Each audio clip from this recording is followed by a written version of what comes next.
వాస్తవంగా ప్రస్తుతం జరుగుతున్నది సంధికాలం. దీనికి ఒక సొల్యూషన్ వచ్చేదాకా కూడా ఎవరెన్ని తిట్టుకున్నా జరుగుతూనే ఉంటాయి.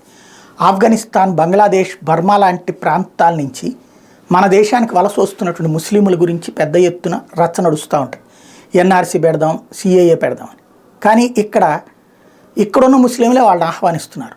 మనం దాంట్లో ఎంతసేపటికి వాళ్ళు వచ్చేస్తున్నారు, చొరబడుతున్నారు, వాళ్ళు దేశద్రోహులు అంటున్నాం. కానీ అసలు విషయం ఇక్కడ పట్టించుకోవట్లేదు. దాని వెనకాల ఉన్నటువంటి అసలు పాయింట్ ఉంది. ఈ దేశంలో ఉన్నటువంటి ముస్లింలో 80% మంది పేదలే ఉన్నారు, 15% మంది మధ్యతరగతి ఉన్నారు, 5% మంది మాత్రమే ధనికులు ఉన్నారు.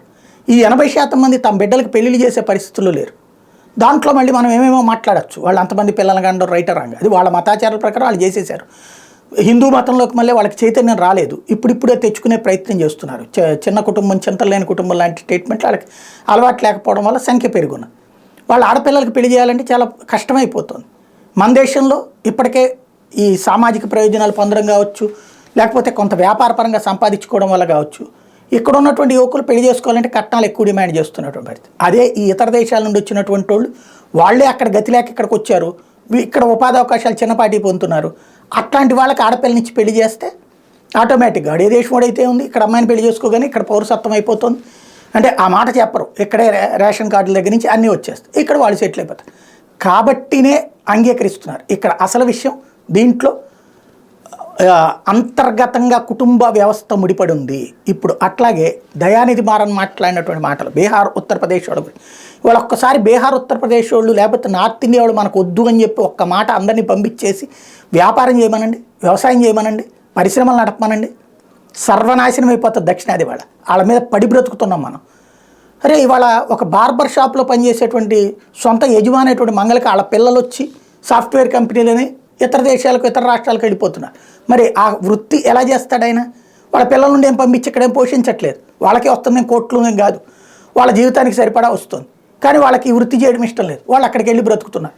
అట్లాగే ఒక కమ్మరి, కుమ్మరి, వడ్రంగి అందరూ కూడా వాళ్ళ కుల వృత్తులు వాళ్ళ బిడ్డలు చేయట్లేదు, వాళ్ళందరూ ఉద్యోగాలకు వెళ్ళిపోతారు. ఇప్పుడు అవే లేకపోతే కొండ రేపు పొద్దున 1000 రూపాయలు అవుతుంది.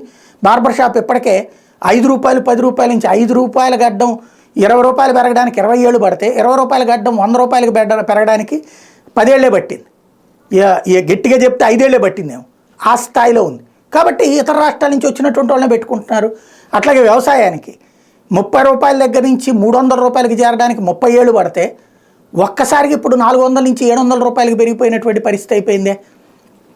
అట్లాగే భవన నిర్మాణ కార్మికులు ఎన్నేళ్ల నుంచి 30-50 రూపాయల దగ్గర నుంచి 30 ఏళ్ళకు కానీ 300 రూపాయలకి రాలేదు.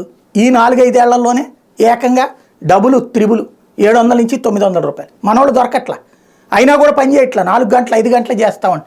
ఈ దేశంలో వాళ్ళు పర్ఫెక్ట్గా చేస్తున్నారు. కాబట్టి ఇక్కడ దక్షిణాది ఇవాళ రోజున సంపదతో ఒక రకంగా మనకి తక్కువ అనిపించవచ్చు, కానీ సంపదే ఇక్కడ. వాళ్ళతో పోల్చుకుంటే సంపన్నులమే అయ్యాం. దాని ఫలితంగా మనం డిపెండబుల్ సోర్స్ అయ్యాం. వాళ్ళు అనవసరంగా కెలుక్కుంటాం దండగా.